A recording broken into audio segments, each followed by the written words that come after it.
बिस्मिल्लाहिर्रहमानिर्रहीम। अस्सलाम वालेकुम स्टूडेंट। यहाँ पर हम करेंगे 6.39 क्वेश्चन। स्टूडेंट देखें, यहाँ सबसे पहले आपको एक करेक्शन करनी है अपने क्वेश्चन में। कहता है what are the odds for the occurrence of an event. ठीक है, ये जो आपके यहाँ लिखा हुआ बुक पर इवन, इसकी जगह आप इवेंट लिख लेंगे।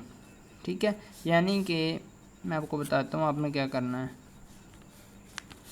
ये जो इवन लिखा हुआ है इसके एंड पर टी डाल लें। ठीक है, ये इवेंट है। इवन की वजह से अक्सर स्टूडेंट परेशान हो जाते हैं कि ये इवन आ गया फिर और तो पूछ रहा है। ठीक है, तो ये आपको काफ़ी कंफ्यूज करने वाला क्वेश्चन लगेगा, लेकिन कोई बात नहीं। आपने 6.39 एंड 6.40 ये दोनों क्वेश्चन आपने करने हैं इकट्ठे।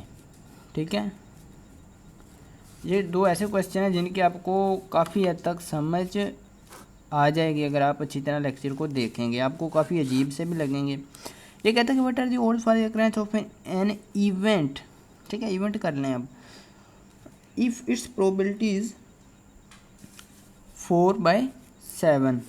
प्रोबेबिलिटी जो ओड की है वो 4/7 है। कहता है कि वो ओड कौन से होंगे। प्रोबेबिलिटी किसकी है, ओड्स की।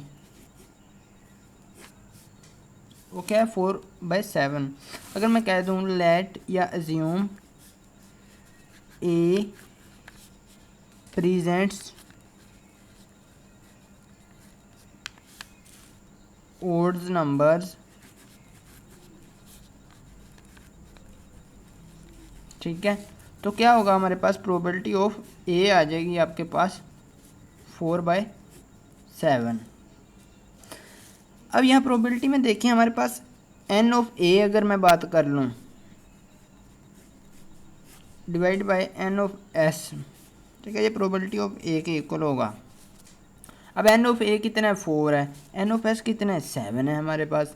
तो बात आती है व्हाट आर दी ओड्स। अब ओड्स कौन से होंगे, जब इस तरह क्वेश्चन आ जाए आपके पास स्टूडेंट कि प्रोबेबिलिटी दी गई और what is the odds for the occurrence of an event. ठीक है, और या आ जाए आपके पास जो 6.40 क्वेश्चन करेंगे तो आपको इससे भी ज़्यादा अच्छी तरह समझ आ जाएंगी। ठीक है, तो आपके पास कौन से होंगे, आपके पास टोटल प्रोबेबिलिटी है 7। ठीक है, एन ऑफ एस है 7। अब 4 तो आ गए हमारे पास, बाकी कौन से बचेंगे, जो ऊपर वाले होते हैं यही हमारे पास ओड्स होते हैं।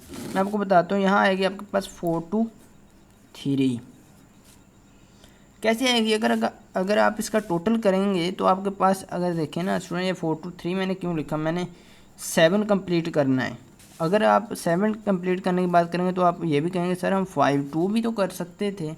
5-2 क्यों नहीं किया, इसलिए नहीं किया क्योंकि 4 हमारे पास ऑलरेडी है और 7 को कंप्लीट करने के लिए हमारे पास कौन सा नेक्स्ट चाहिए डिजिट, वो 3 चाहिए। ठीक है, तो 4 to 3 है। अब एक आ गई 4/7 जो उसने दे दी, दूसरी क्या आएगी 3/7। कैसे आएगी, क्योंकि आपके पास टोटल प्रोबेबिलिटी होती है 1। ठीक है, यहाँ ही मैं अगर बात कर लूँ टोटल प्रोबेबिलिटी होती है हमारे पास 1 में से अगर प्रोबेबिलिटी ऑफ ए माइनस करते हैं 4/7 तो आपके पास बचेगा 3/7। ठीक है, आपको उम्मीद है इस बात की अच्छी तरह समझ आ जाएगी। 4 to 3 आया।